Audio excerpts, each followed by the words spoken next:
we have a Scottish singing legend on the show tonight. Here's a clue. Do you think I'm sexy? No! All right. Do you think I'm sexy now? I wondered how he did it. Let's start the show!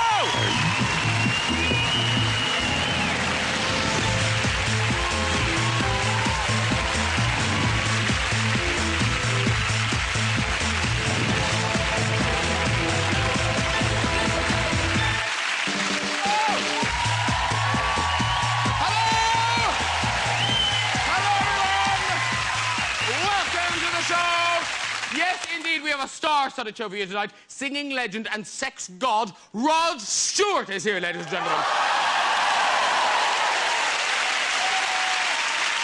The beautiful Rod! Now, Rod, of course, famously one of the sexiest men on the planet. Now, married to one of the sexiest women, Penny Lancaster, who I'm thrilled to say is in our front row tonight. To cheer her husband on. Hello, Penny. Very good. So pretty. Yeah. That's a hairdo. Here they are out in the town together.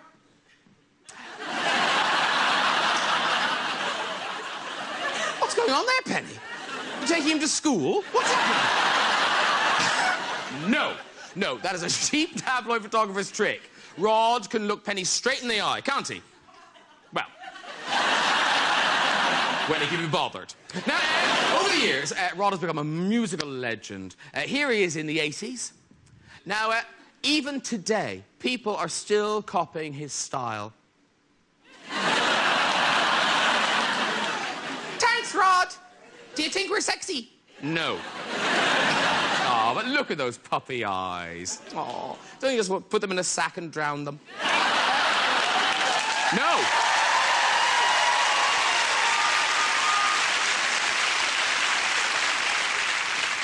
They've turned. They're a mob. Also on the show, in the comedy chair, if I said the words hilarious and French, who could it be? No, not Marcel. Yeah, you don't see mime artists anymore, do you? Oh, wait. She's beautiful. Now, I am, of course, talking about my favourite actress and comedian, one half of the fantastic French and Saunders, Dawn French, is here. Whoa!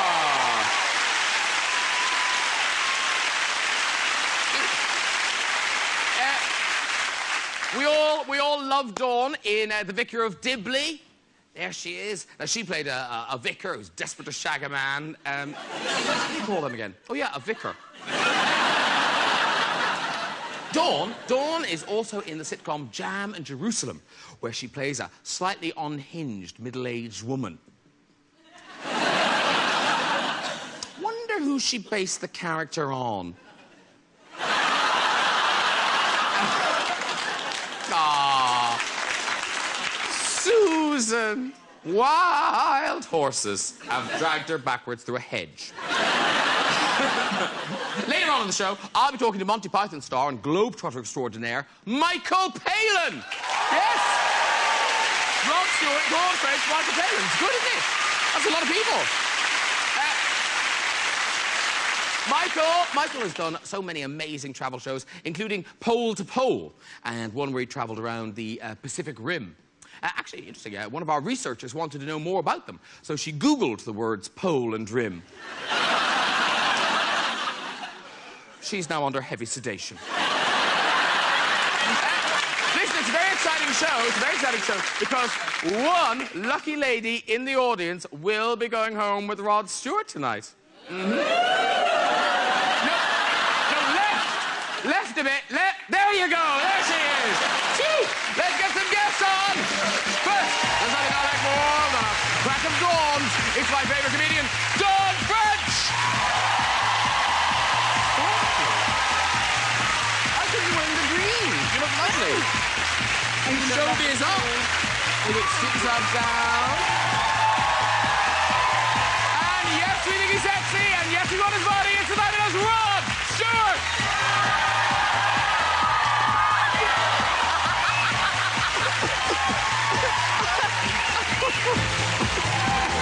Hello, darling. Well, I'm on that side. No, you're here. You're here there, I think. Have you learned nothing, Rod? Kicking the football, not a good idea. It wasn't meant to do that, but I thought I'd get there and show off with a bit of a bang. No, it's very good. Yes. It's younger and younger. You too? No, well... You too? No. But no, you seriously do. It's the tablets. Yeah, well, they're good. We want the tablets. No, but you're still playing football. You recently scored a goal, didn't you? Very exciting. First time in 6 years. Grown men... Colour me surprised. Grown men were seen to cry. Penny came storming on the pitch to congratulate me. Hats were thrown in the air. Oh, is that Where amazing? was this? In Los Angeles. Oh, OK. Yeah. Where they can't play football? No, Rob. No, come on. No, come on now. Come on. Totally agree with you. That's right, OK. I'm just looking at a wife in case you pick on me. No, she's over there. Look. Oh, what does he see in her? What does he see in her? Oh, my God. What a beauty. Yeah, that's really annoying. Yeah, lights down. Lights down. She'll have to be destroyed. And because we read with interest that you are trying for another baby. Oh, right now? Sorry. I'll get out of the way. I don't want to... Well, we had a bash on Sunday, didn't we, Pen, after Sunday?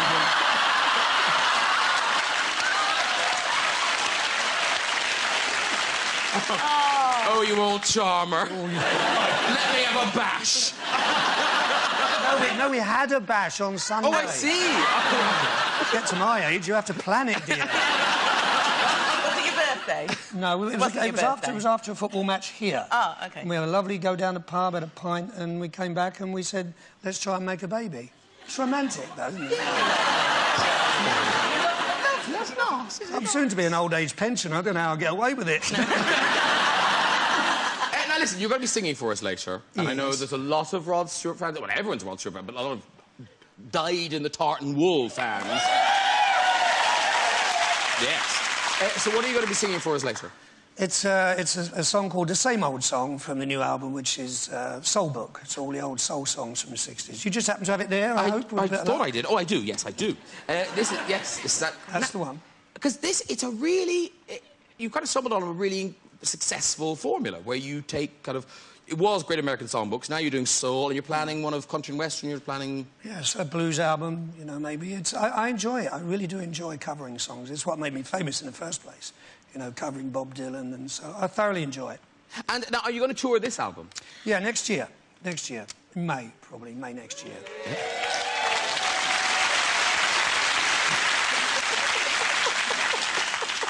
I don't think these people will be coming down here. They're only about 19. Don't shake your head and say no. So now, and when you tour now, presumably it's a very different sort of tour than... Because reading about you, you were notorious when you're in the old days, when you were touring. Oh, well, smashing up hotels. Yeah. Well, it's nothing I'm really proud of. It happened, you know. It was... The Who started it, I think, and the Faces followed on. And on a Rod Stewart tour now, is there still a lifetime ban in Tucson, Arizona? Apparently no hotel will have you. I don't go to Tucson, Arizona anymore. In Tucson, what did you do? You derailed a train or something? Yeah, about 4... No, not a real train. It was a kid's train that went round the Holiday Inn. We all started pushing it, you know, and then put a brick under the wheels and it all went over. And then the police came, we all got arrested. I'm not proud of it, though. Wait a minute. You say you're not proud. No. Didn't you go back to Tucson? Yeah, to we that did. Same hotel? And they wouldn't let us in. So, but then you did check in, didn't you? Yeah, we checked in as Fleetwood Mac. Yeah. And when you're on tour, because you just finished your We're Never Touring Again, Farewell the World. Yes. Is it all very hot chocolate, or do you go a bit wild as well? No, it is mostly hot chocolate and just chocolate. But we did decide, on the very last day of this tour, Jennifer and I went out to buy some presents for our crew, some of whom had done, you know, hundreds of shows with us. And we were busy, you know, spending the money on them. And I sat down for lunch with her, and we did have, a couple of jars. And we said, this is the last night we're ever going to do this, and I haven't bought you anything. That's ridiculous. We've been working together for 30 years. I haven't bought anything for you. What would I buy you? You don't need another necklace. You don't need a thing. Anyway, we were thinking about it. We said, what a shame we can't mark it in some way. And as we were walking back to our hotel, we passed a tattoo parlour. And we did the thing that I've told my daughter never to do, which is be impetuous tattoo. And we went in, and we said, right, oh my God, we're in. Once you're in, once you're over the threshold, that's it, you're in. And some very nervous-looking young rock and rollers were looking at us like, oh my God, old women have come in. This is going to be flappy skin, difficult to mark. And so I have these two little stars here, and she has them on her ankles, so that's me and that's her. Frankly, I could have done better with a compass and some quink. There it is. Can you see it there? It's very Lord of the Rings, going to New Zealand and having little tattoos and yeah, well, you know, 30 years together. She's my soul sister. Oh. Are you inked? You got ink, tattoos? Yeah, I've got a couple, yeah. Have you? Yes. What? Yeah, they're right up here. All right, so yeah.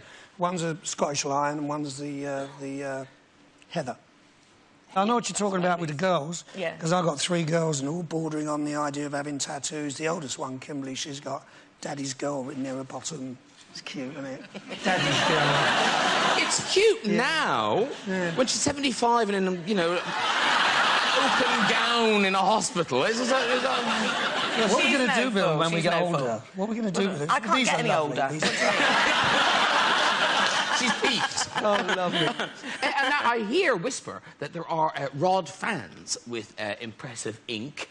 So, of the Rod fans, who's got tattoos? Now, so what have you got? I've got Rod Stewart's name on my back. Good girl. Is it easy to access, or is it hard? Yes. Do you want to? Yeah, might as well. You've got. Look at that. What is it? Oh, right, there it is. It's actually quite nice, you know. You are. Sweetheart, are you married? Pardon, next married? year, June the 23rd. What does your husband think about, you know, in case you do the old 69? What does he think about looking down on... If my wife had Brad Pitt written here, it would definitely put me off.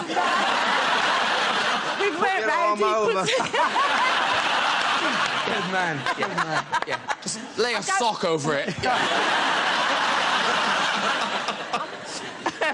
Thank you, Inked Rod fan. Thanks, darling. Now, listen, Rod Stewart, because I say success, 250 million albums. Oh, what do you think of that? Yeah. He couldn't give a damn, could he, eh? You know, you're just still selling them by the shelf load. Yeah. You know, at a time when people aren't really selling albums. Yeah. The record business is nowhere near what it used to be. But I'm still very proud of that 250 million. God, you should be. It's incredible. Really. But then, really, you really, back in the day, I mean, you were a proper, I mean, sort of hobo. I mean, you were just a busking... He looks dapper now. Because it was the harmonica was the thing you used to play. Yeah, I started off playing the guitar and harmonica, yeah. And did a bit of busking all around Spain. And got discovered on a railway station by a guy called Long John Baldry. Have you heard of Long John Baldry? So he discovered me, I'll tell you like John tells it, or he used to, he's passed on now. He said, I was on platform 2 and I heard this wailing harmonica and I looked down the station, this was at night time. I looked down the station, I saw this big pile of rags with a nose sticking out. On the further investigation, I walked down the platform and saw this young man playing a harmonica. He was as gay as Christmas. He was lovely. This young man playing a harmonica, and he asked, he said, would you like to join my band? And if it wasn't for him, maybe I wouldn't be sitting here today. And we have a picture of you. I think, is that Long John Baldry at the back? The tall blonde one. It's what you call a gay gentleman. Like yourself. Listen, I wouldn't throw stones.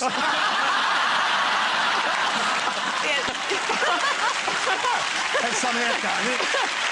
Who the hell did your hair? You are the one with the beehive. Oh, lovely. But no, listen, over the years you have had some fantastic fashion. This is this the 70s or the 80s? That must be the 70s. No, actually, it's quite painful. It's very Strictly Come Dancing now, don't you think? You look like you're chafing. That's chafing. It doesn't look like you're wearing it backwards. And now, there's one picture of you where you just think, no, seriously, what were you thinking? What were you... Hold on a minute. What's wrong with that? I mean, he looks good.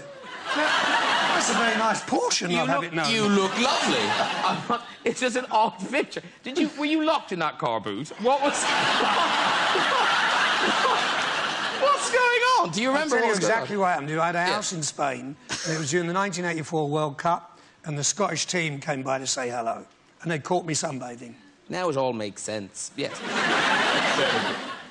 Now, so you left school very early, and then you got into the busking and Meanwhile, over here, Dawn French. Yes. You went to lots of schools growing up, didn't you? I did, yeah, I did, because my dad was in the RAF, so we moved around a lot. But you found a very clever way of sort of making new friends in each... Yes. Which is a slightly mental way. I don't know if it was clever. I wouldn't advise it. No.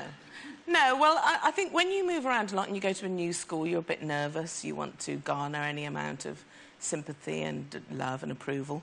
And I just used to pretend to have diseases. Incurable diseases that I made up. And I was well-loved, very well-loved all round. I had things like trench head, marrow fester, things like that, hot brain. And things that people said under their breath, that's the girl with hot brain. Everyone be nice to her. And by the time they found out it was a lie, you were already gone to the next camp, so... Oh, right, so they do... Toxic spasm, that was the name. Toxic Spasm. It's a great name for a band, isn't it? Toxic Spasm. It's good. Great name for a band. And you had the little girl's dream come true. Yeah. Daddy got you a pony. He did. I wanted a pony so much. What I actually wanted was a functioning pony with obviously 4 legs. Call me spoiled. But my dad, we couldn't afford that. But somebody owed my dad some money, and he went to a garage to collect the money, and the guy said, I haven't actually got the money, but there is this horse. A horse on a garage forecourt. There's the first clue. He brought it home, and it had a disease, a real disease, not a fake one, called sweet itch, which meant that when the spring came, which was only a few weeks later, its entire mane and tail fell out, and it was just covered in sores. And that's what I took to the gymkhana. That's what I rode on. And it had a saddle that didn't fit it at all. And my dad, bless him, tried to make it fit, and it didn't fit. So in the middle of the gymkhana, with the posh girls in the correct clothes, on the beautiful horses with 4 legs and a mane and a tail, as I was cantering along, little sack of potatoes on the back of a really bad horse, it just gradually, the saddle... And for a very short while, I was riding it upside down. Oh. Funny. Yeah. Now, the thing I want to know, Rod Stewart, and it must be an odd thing for you to talk about, but at what age were you when you discovered that you are sort of irresistible to the opposite sex?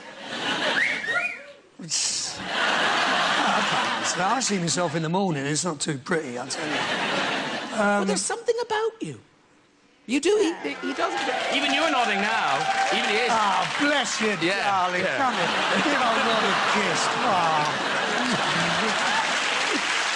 We've won him over.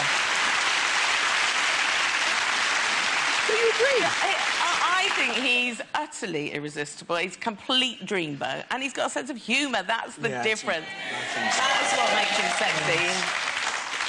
Yes. I would. Would you? I think it's... Would you?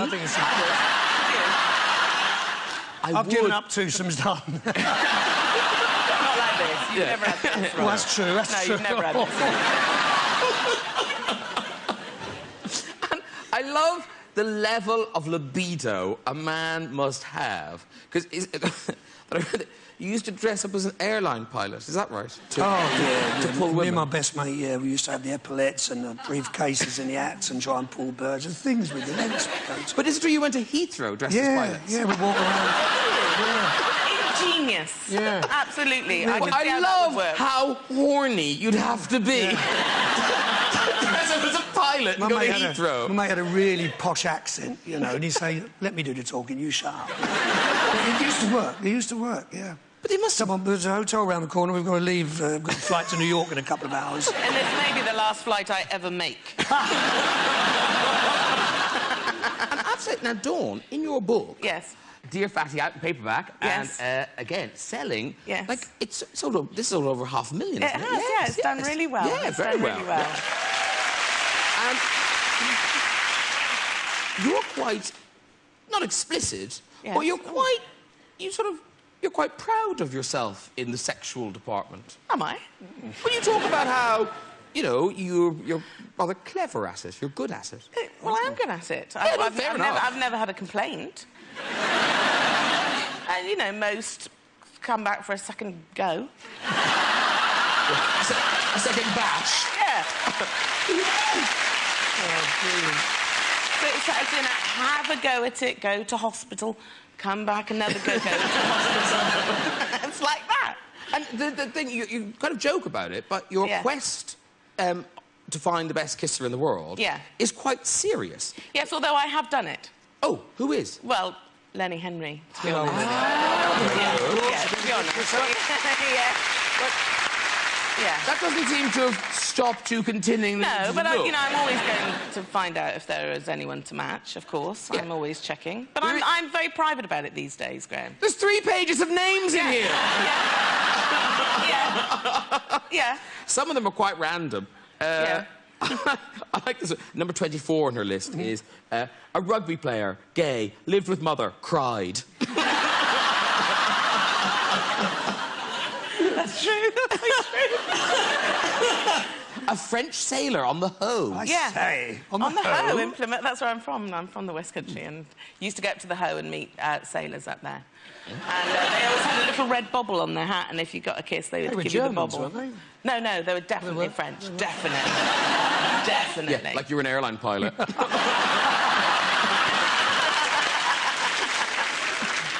A chef at the Salcombe Hotel. Utterly revolting. Bad teeth. Yeah, terrible. Terrible. But, you know, we drank a lot then. But then we move into the celebrity section. Yes. Johnny Depp. Oh, yeah. Oh, yeah. Yeah. Did you rate him? He was very nice, soft, gentle, but looked upon me. I saw myself reflected in his eyes as a sort of friendly, matronly type. So I think he was slightly pitying me with it, and I didn't want that. No. I didn't want that. Brad Pitt? Yeah. I mean, it is a really good list. It is a good list. I mean, it's better than the chef at the Salcombe Hotel. Well, you've worked up. But I did elicit that by foul means. Because I was in a posh restaurant, and Terry Gilliam walked in, and he went to sit at a table with Brad Pitt, and I know Terry a little bit, and he'd been making that film, is it called 9.5 Monkeys, 9 Something Monkeys, like, 8 Many monkeys? monkeys. Some monkeys. With Brad Pitt, and I saw him sitting with Brad Pitt, who's beautiful, and I sent a little note to Terry Gilliam and said, make Brad Pitt kiss me soon, or I will kill your children. I saw him receive the note, and he did laugh about it, and I thought, oh, well, that's that. And I was with Jennifer and another friend of ours at another table, actually forgot all about it, and we were eating, and then suddenly, Brad Pitt is there. He goes, Dawn, oh, my God, I've been longing to see you. Shall I call you? Can we go out and do that? And he comes in, plants it right on there. Jennifer's, Drogon. Everybody in the restaurant looking at me going, yeah, Brad, yeah, great, fine, you know, yeah, call me, like that. And he's winking at me like that, and leaves. It was fantastic. I think that's good. Fantastic. George Clooney. Oh, get George out. Clooney, yeah, he did. George, you're beginning to look like a bit of a slag. I can only aspire to that type. I mean, an A-list slag. You're just jealous, No, Graham. so jealous. Come on. No, it's really clever of you to go, oh, I'm doing this silly thing where I just kiss people. How many are there on that list? 47. Right, OK. Shall I tell you something? 48. Oh. No, but I'll tell you this. Not in front of the cameras, but later, with Penny's permission. And she's giving me the thumbs up. Thumbs up, like that. For some weird reason, Penny doesn't feel threatened by me. What's going on? Oh, dear. It's not often you get to say this and really mean it, but now for something completely different. Yes, He's been from pole to pole, and now he's coming from just back there to my sofa. Please welcome the wonderful Mr. Michael Palin!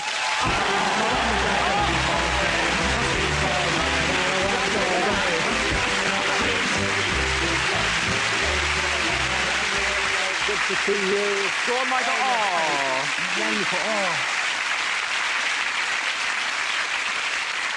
Yes. No, go on, you did have water there, but somebody kicked a football over the set. Where did you do that? Now, listen, we must talk about your diaries, yes. Oh, please, which are out. Yes. Michael Palin, cupboard full of goodies. halfway. Yes. I know, it's like Santa's grotto in yes. there. Oh, my, I'll just wrap these afterwards. I won't be seeing these again. Yes. And, you know, I had him on the show, and I thought it was so good, I bought it for you. This is the second volume. Yes. Of the diaries. That's right. This is 80 to 88. Now, what I think is interesting is because obviously you're a prolific diary writer. Do you still write diaries? I try to most mornings, not all the time. I just a record of the day. Yes, I do. I do. Yes, it's very sort of sad, but I do. But what interests me is that when you started when you were in your mid-20s, newly married, you had a newborn son. Yeah. It just seemed you wouldn't have had time. You know, you just would be exhausted, but yet you found the time to start a diary. Well, you know, my wife's very good at sort of doing all those sort of things. I'm upstairs doing the diary, don't you? I'm writing the diary, I'll write about it. But it was actually, I did begin it because when Tom was born, and he was only about sort of 6 months old, and I thought, I've got to remember kind of what he's said and what he's done and all that sort of thing. So that's why I kept it. And about a week after I actually started the diaries, John Cleese rang up and said, oh, you know, how about doing a totally new kind of television series? And you could bring Terry in and all that. So Python began just about a week after I started the diaries. But the whole first volume of diaries is about my son. Not about Python at all, because I didn't expect Python to develop into anything much. It was just another comedy show, but it was all about his first Would you ever thought that anyone would read them? No, absolutely not. I mean, diaries are very private things, aren't they? Do you keep a diary? Yeah, I don't keep that kind of diary. Well, everyone knows what you do all the time. I'm an open book. Anyway. You're an open book. You read about it. But you did keep some diaries. I did, actually. When I was younger, I did, yeah. And when I looked at them, when I was writing my book, I looked at my teenage diaries. I don't know who that person was. At all. I was obviously pretending to be quite an interesting diarist. And I wrote when I had a bath and things like that, and I had a super bath. That wasn't who I was at all. It's so sweet. When I was a teenager, I used to keep a list of all the films I'd seen, and there was a bit after it said comments. Comments, and every comment was brilliant. Brilliant. Brilliant. Amazing. Lots of exclamation marks. Not a single failure. Every film was absolutely wonderful. And how did you decide, you know, because obviously, you know, that's 8 years of diary, so that would be that big. So how did you decide what to keep in, what to take out?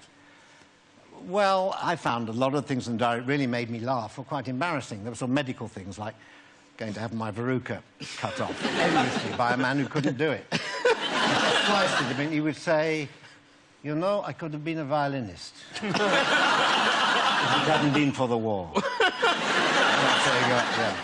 And then a cat walks across the surgery and all that.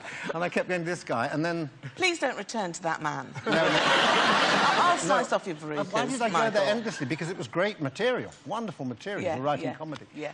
And then, you know, things you have to put up your backside, you know, sort of examinations like that. There's a thing called a sigmoidoscope. Is there? Hands up. Can I get one? Where do you get them? You can't get them. They're medically... They're owned by the doctors. Okay. You don't go into a shop. You don't go into deal with any doctor. Anne Summers and say, can I have a Tartan sigmoidoscope? What do you do with it? Well, I didn't do anything with it. It's a way of looking up into the back passage and seeing whether there's any problems inside. You know, rectal examination. Colonoscopy type of thing. Who knew the chat would go in this direction? I found it was rather embarrassing being curled up. You know, you just want to sort of break the atmosphere of the man saying, it's good, very good, that's gone in very easily. And the little camera will now look around, and I said something like, you should do postcards.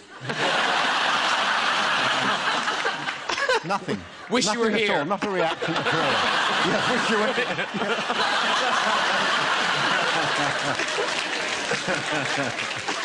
Now, Anyway. back to I your didn't mean book. to get into Back to your book. Well, that's in the book. That's why I'm trying to sell this book. Yeah, no, it's good. Funny good book. And it details kind of the end of Monty Python and goes right up to kind of the start of the travel. Yeah. And it was really a kind of entree into America. You kind of had a profile in America because of Monty Python. Yeah. And I love the things about your mom that... Oh, yes. That she loved the whole kind of rock and roll lifestyle and... Well, she didn't really understand the rock and roll lifestyle, but she did... For her 80th birthday, which was 1984, I'd been asked to go host Saturday Night Live in America. Big show, 45 million audience, live on Saturday nights. And so I thought I'd treat my mum to a trip to America for her 80th birthday. She'd never flown before. She was born the year Blériot flew the Channel, and I took her Concorde. Yeah? Wow. And at the end, I said, "What about that?" And she just said, "So, where do we go now?" She didn't know what had come in between. She thought everyone travelled across the Atlantic in 2.25 hours. The brilliant thing was, the people at Saturday Night Live heard she was in America and said, "Would your mum come on the show, be part of the opening monologue?" Fabulous. I thought, well, I'll ask her. I said, "Mum, do you want to be on a show? It goes out live Saturday night, all over America. It starts at 11:30, goes to 2:30. She said, "Yes, all right." As if I'd asked her to go to Marks and Spencer's. Yeah, yes, all right. Let's go. And she was on the show, and she was so good. She just didn't seem to... Because she didn't know the world it was in, she didn't get nervous or worried about it.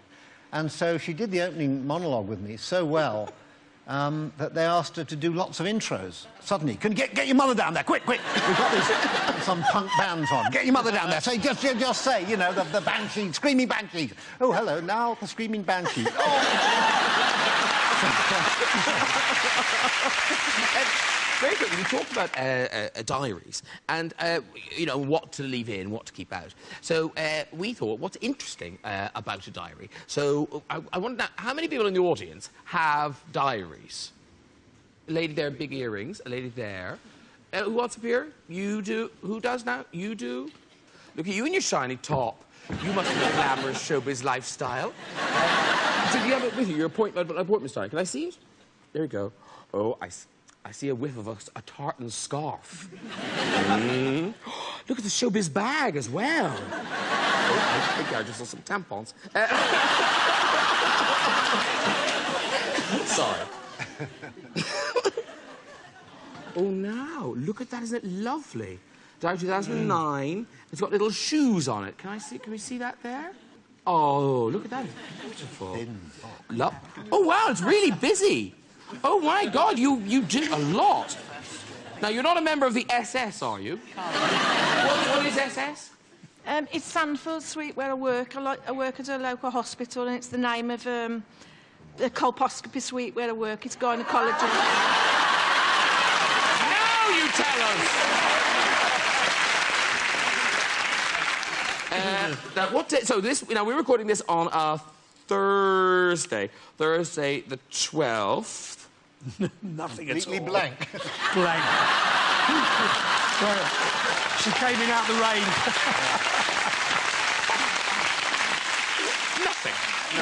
Nothing. No, it is raining outside. Yeah. All right.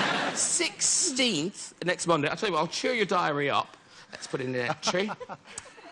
Watch GN show to see if I'm on. See, I've cheered it up now. That's a whole new concept. Yeah. Other people keeping your diary for you. That's quite interesting. Tuesday morning, go to work, get mocked.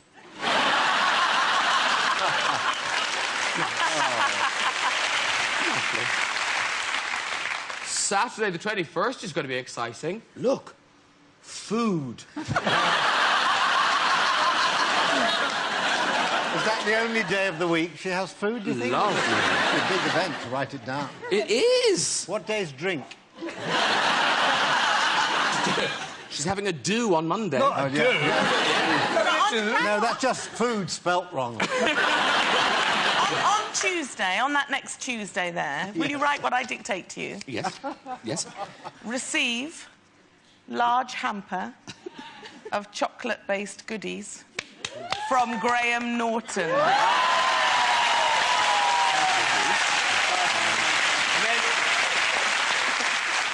I'll just pop in Wednesday.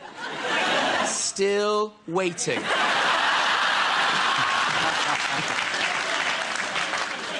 Very good. Oh, thank you for letting us mock your... That's okay. Your diary. Are you a Rod fan? Definitely, yeah. I better sign it then. Well, I'll tell you what. Tattoo. Why don't I give you tickets to a private gig with Rod, say, I don't know, Saturday the 28th. Let's just see what we're doing. Oh, no. It's your dad's party. You... The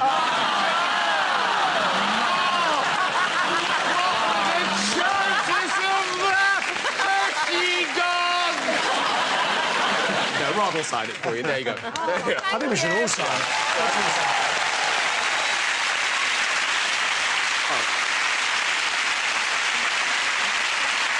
Got a result there. Do Michael Palin. Yeah, do Michael Palin. There, I'm going to do it. Thank you very much. Well done, lady. There you go. Very good. Cheers. Okay.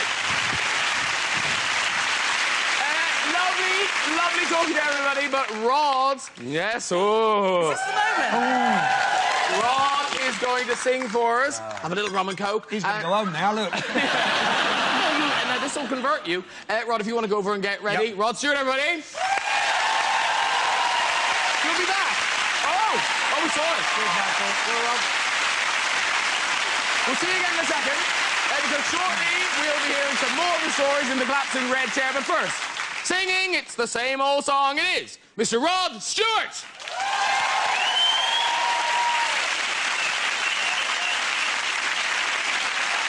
A sentimental fool am I to hear an old love song and wanna cry. I keep hearing the part that used to touch my heart, sing together forever, breaking up never. It's the same old song, but with a different meaning since you've been gone.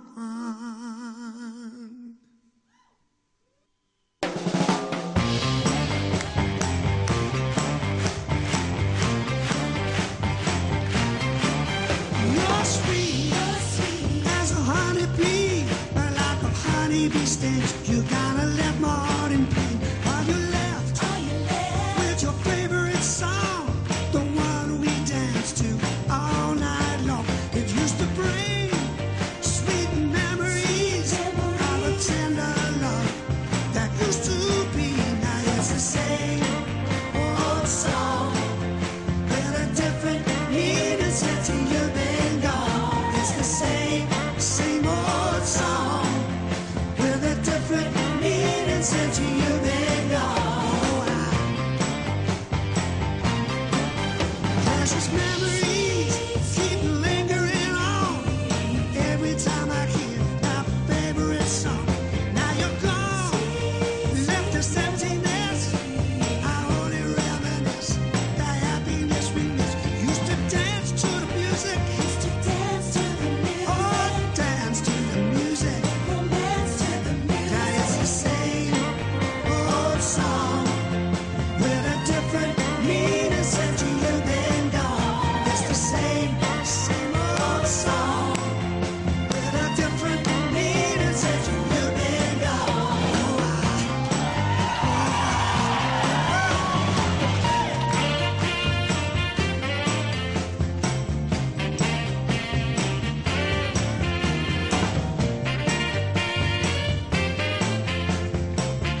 Come and sit down again.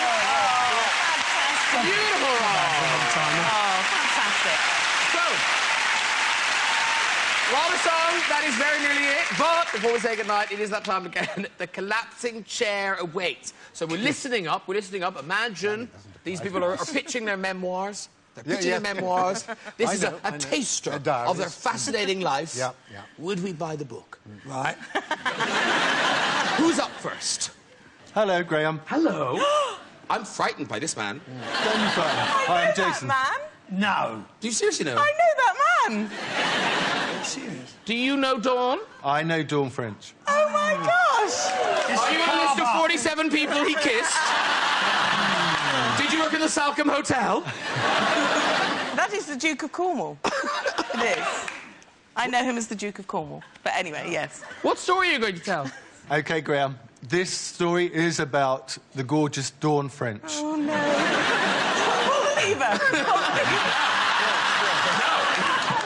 I worked on a show with Dawn 3 years ago called Smaller with Dawn and Alison Moyer. I was one of the stage managers. During the first part of the show, Dawn had to take her bra off under her jumper. During rehearsals, we had bras made for Miss French. And when they arrived at the rehearsal room, myself and the other stage manager unpacked them and thought, maybe we should try them on just in case. And we did, but not in the usual way. We put our heads in each cup.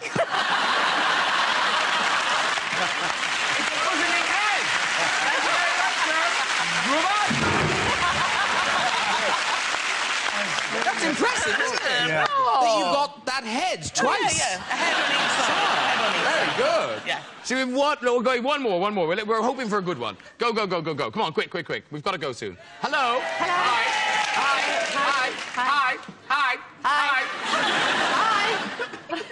What's your name? Alison. Alison? Yeah. OK, off you go, Alison.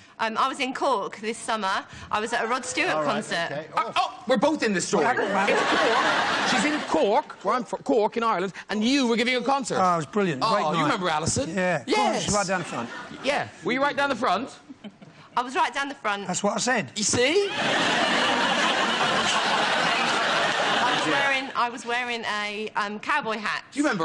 Oh, like it was yesterday. Yeah, and I had the cowboy hat on stage. Rod put it on, and he wore it for the rest of that concert.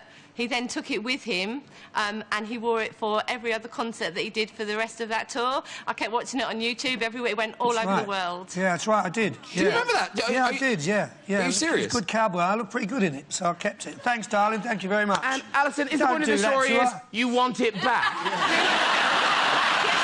Can I have it I've back? actually tell her I've still got it. It's in the wardrobe, you know, tour case, and I'm not giving it back. That